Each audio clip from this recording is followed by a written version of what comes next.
gente, voltamos e parágrafo 4º. Parágrafo 4º para encerrar essa relação de parágrafos do nosso artigo 5º. Aqui a gente tem uma informação muito rápida, mas que acaba nos permitindo conversar já sobre os direitos e deveres individuais e coletivos retratados ou apresentados, melhor dizer, apresentados nos incisos do nosso artigo 5º. Aqui a gente tem que o Brasil se submete à jurisdição de Tribunal Penal Internacional, a cuja criação tenha manifestado adesão. Qual é a informação que a gente tira daqui? Bom, primeiro é lembrar que esse Tribunal Penal Internacional, um tribunal internacional que busca punir determinados indivíduos, ou até mesmo estados, mas indivíduos, né, que cometem crimes específicos.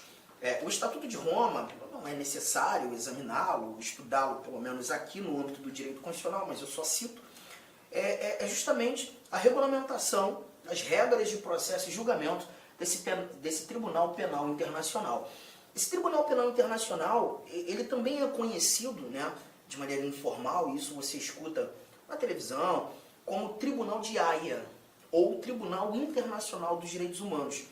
E ele busca julgar indivíduos que cometam crimes de guerra, crimes de genocídio, crimes contra a humanidade.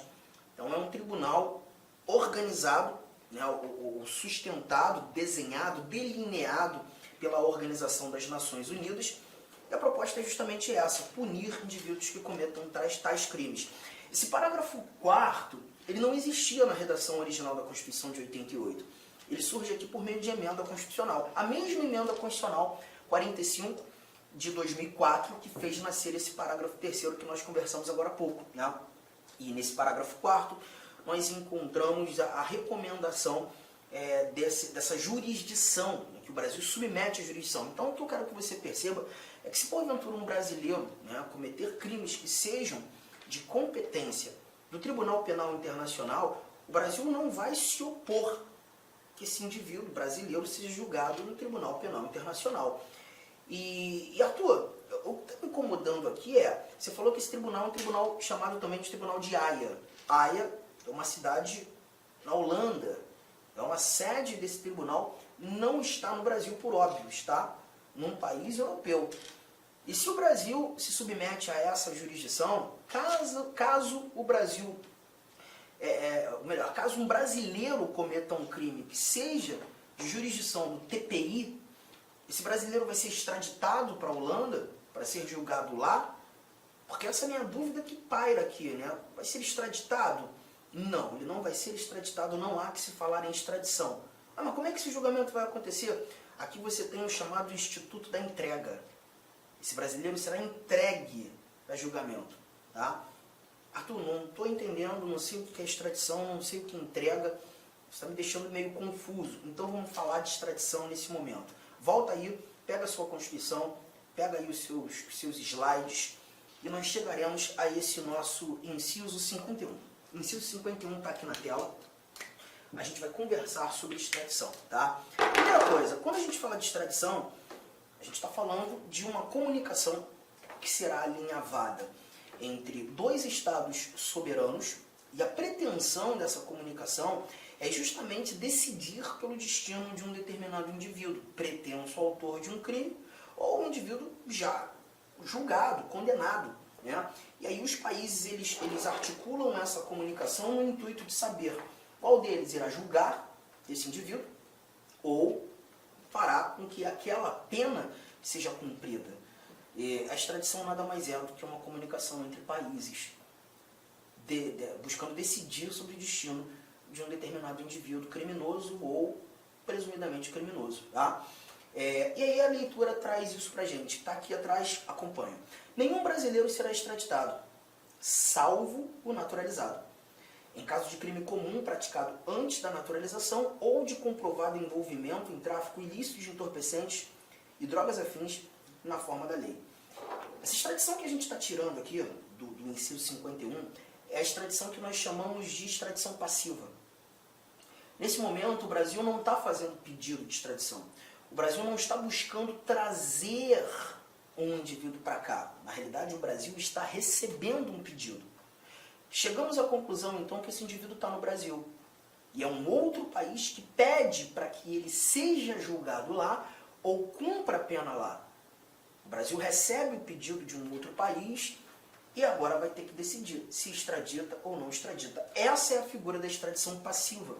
Temos a extradição ativa? Sim, nós temos a extradição ativa. A extradição ativa é o Brasil fazendo um pedido, né? A gente já viu aí alguns cenários há um tempo atrás. Você acompanhou na mídia 2 brasileiros natos, inclusive, que foram pegos na Indonésia, né? Justamente por conta do tráfico ilícito de entorpecentes. Os nomes, Marco Archer e Rodrigo Goulart. Os 2 foram executados. Na Indonésia, o tráfico ilícito de entorpecentes enseja a pena de morte. E como foram presos lá, né, encararam o corredor da morte. O Brasil se preocupou com os seus nacionais, o Brasil se preocupou com os seus brasileiros e pediu pela extradição. A Indonésia negou. Negou, julgou, condenou e executou. Os 2 foram executados, a pena lá, inclusive, ela é executada por fuzilamento, né? Os 2 foram fuzilados. Mas o Brasil fez o pedido de extradição. Nesse conjunto de informações, o Brasil praticou a tal da extradição ativa, pediu pela extradição. Só que essa extradição ativa ela não é citada aqui no nosso texto constitucional. O texto constitucional ele separou apenas informações sobre a extradição passiva. E é essa que nós iremos colocar aqui no caderno. Preste bastante atenção. Nenhum brasileiro será extraditado, salvo o naturalizado. Nenhum brasileiro será extraditado, salvo o naturalizado. Qual é a primeira conclusão que a gente tira daqui? Artigo 5º, inciso 51. Extradição passiva de brasileiros. Se nenhum brasileiro será extraditado, salvo naturalizado, a primeira conclusão que nós retiramos aqui é: se esse indivíduo é um brasileiro nato, está no Brasil e é um outro país que pede por sua extradição, a resposta vai ser não, a resposta vai ser nunca. Nenhum brasileiro será extraditado, se porventura nato. Tá? Então imagine, aquele determinado indivíduo foi lá para a Argentina, praticou um crime na Argentina, brasileiro nato, volta ao Brasil, estando no Brasil, a Argentina descobre quem cometeu o crime. Aquele brasileiro nato pede pela extradição. O Brasil, analisando esse pedido de extradição feito pela Argentina, evidenciando ser esse brasileiro um brasileiro nato, a resposta já está pronta. A resposta para a Argentina vai ser não. Agora, Arthur, ele pode ser condenado? Pode ser julgado? Pode, mas se porventura julgado, será julgado aqui no Brasil, pelas leis brasileiras. Juntos? Tranquilo? Só que você viu o salvo naturalizado. Então, se a brincadeira trouxer como personagem um brasileiro naturalizado, aí eu já não posso trazer novamente o nunca, mas também não vou escrever sempre. Vou ter que colocar um eventualmente. Brasileiro naturalizado pode ser extraditado, eventualmente. E essa eventualidade precisa garantir ou estar pautada nessa informação que a gente tem aqui. Ó. Nenhum brasileiro será extraditado, salvo naturalizado, em caso de crime comum praticado antes da naturalização, ou de comprovado envolvimento em tráfico ilícito de entorpecentes, drogas afins, na forma da lei.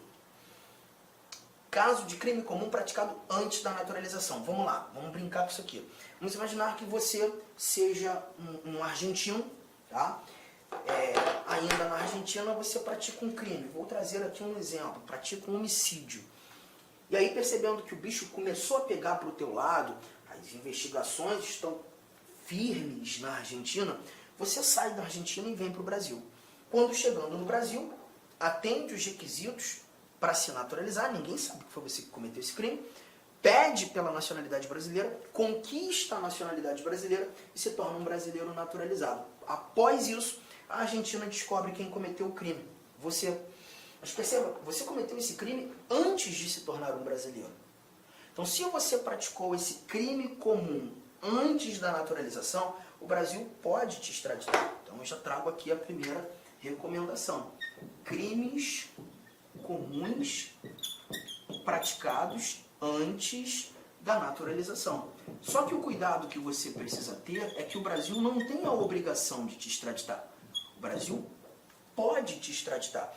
E aí o cuidado que você tem que ter com valores semânticos, tá? Porque o poder e o dever trazem semânticas totalmente diferentes. Totalmente diferentes. Lembre-se que a dignidade da pessoa humana é um fundamento da República Federativa do Brasil. E já que estamos falando de uma comunicação entre países, entre estados soberanos, quando nós estudávamos os princípios fundamentais, você viu os princípios que regem as relações internacionais. E dentre eles, precisamente o inciso 2º do artigo 4º, a prevalência dos direitos humanos.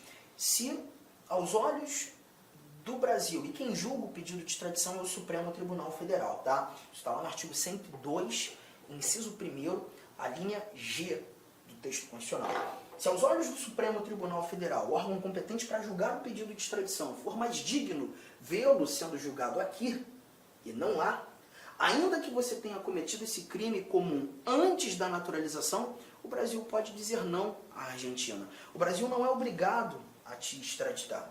Pode te extraditar. Pode te extraditar. Beleza?